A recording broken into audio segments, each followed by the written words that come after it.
ముగ్గుల ప్రేమికులందరికీ నమస్కారం. నేను ఆంధ్రప్రదేశ్ అమెరికన్ అసోసియేషన్ వారు నిర్వహిస్తున్న వరల్డ్ వైడ్ ఆన్లైన్ రంగోలీ కాంపిటీషన్లో పార్టిసిపేట్ చేయడానికి ఏదైనా కొత్తగా ఒక ముగ్గు వేద్దాం అనుకున్నాను. సంక్రాంతి పండుగ విశిష్టతను గురించి తెలుసుకొని అది క్లుప్తంగా అందరికీ అర్థమయ్యేలా ముగ్గు రూపంలో చూపించే ప్రయత్నం చేశాను. ఈ ముగ్గుని బండల మీద కాకుండా మట్టి మీద వేస్తే అందంగానూ సాంప్రదాయంగానూ ఉంటుందనే ఉద్దేశంతో మా ఇంటి తోటలోనే వేయాలనుకున్నాను. దానికోసం తోట మధ్యలో ఉన్న మొక్కలన్నింటినీ తీసి ఒక పక్కగా నాటుకున్నాను. దానివల్ల నాకు 8x8 స్క్వేర్ ఫీట్ ఖాళీ స్థలం వచ్చింది. దాన్ని లెవెల్ చేసి ఇటుకలతో బోర్డర్ లాగా పెట్టి వాటికి వైట్ కలర్ వేసి ముగ్గు కోసం స్థలాన్ని సిద్ధం చేశాను.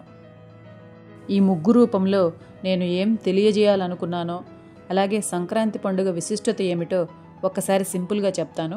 బోర్ ఫీల్ కాకుండా పూర్తిగా వినండి ప్లీజ్. మకర సంక్రాంతి అనేది దక్షిణ అర్ధగోళం నుండి ఉత్తర అర్ధగోళం వైపు సూర్యుని గమనం ప్రారంభమయ్యే ఒక పెద్ద పండుగ రోజు. కాలాన్ని కొలిచేందుకు మనం అనేక కొలమానాలు వాడతాం.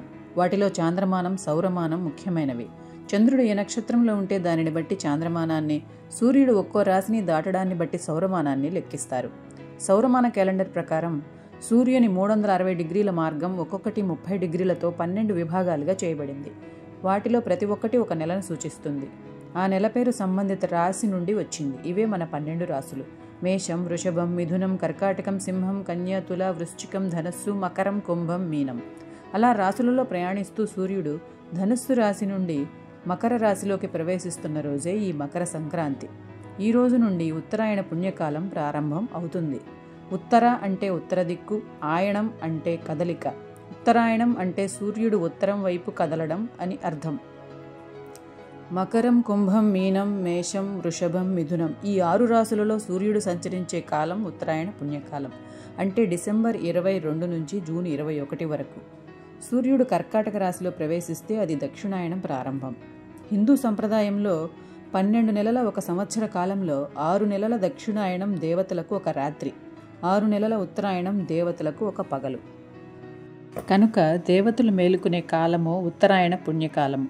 అందువల్లనే ఉత్తరాయణం వచ్చే వరకు అంపశయ్యపై ఎదురుచూసి ఉత్తరాయణ పుణ్యకాలం ప్రవేశించిన తరువాతనే తనువును చాలించాడు మహానుభావుడు, మహాభారత కథకు మూలపురుషుడు అయిన భీష్ముడు.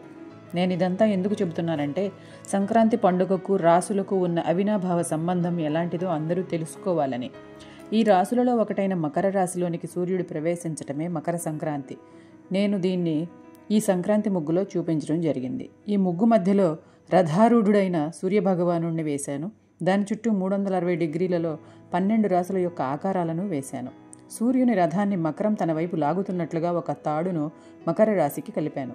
అంటే సూర్యుడు మకర రాశిలోనికి ప్రవేశిస్తున్నాడన్నమాట. మకర సంక్రాంతి రాబోతున్నదనే అర్థం వచ్చేలా ఈ ముగ్గును వేశాను. ఈ విషయం అర్థమయ్యేలా ఒక క్యాప్షన్ కూడా రాశాను. సూర్య భగవానుని మకర సంక్రమణం, వస్తోంది వెండి వెలుగుల ఉత్తరాయణం. ఈ క్యాప్షన్ ఈ ముగ్గుకి సరిపోయిందని నేను అనుకుంటున్నాను. మరి మీకెలా అనిపించిందో కామెంట్ చేయండి. ఈ ముగ్గుని మరింత అందంగా చూపించడానికి ముగ్గు చుట్టూ సంక్రాంతి పర్వదినానికి సంబంధించిన చిత్రాలను, అంటే భోగి మంటలు, గంగిరెద్దులు, హరిదాసులు, గాలిపటాలు కూడా వేద్దామని అనుకున్నాను. కానీ ఇప్పటికే ఈ ముగ్గు చాలా సమయం పట్టింది. నైట్ అయిపోయింది. ఉదయాన్నే వేద్దామంటే ఈ ముగ్గును అవుట్డోర్లో వేయడం వలన ఉదయం మంచుకి కలర్స్ అన్నీ ఫేడ్ అయిపోయాయి. అందువల్ల అవన్నీ నేను వేయలేకపోయాను. మీరు ఎవరైనా ఈసారి సంక్రాంతి ముగ్గుల పోటీలలో ఈ ముగ్గుని వేసేట్లయితే అవి కూడా యాడ్ చేయండి. ముగ్గు మరింత అందంగాను అర్థవంతంగానూ ఉంటుంది. ఏఏఏ వారి ఆన్లైన్ రంగోలీ కాంపిటీషన్లో ఇది నా 2వ ముగ్గు. మొదటి ముగ్గుని మా స్కూల్ కాన్సెప్ట్తో వేశాను.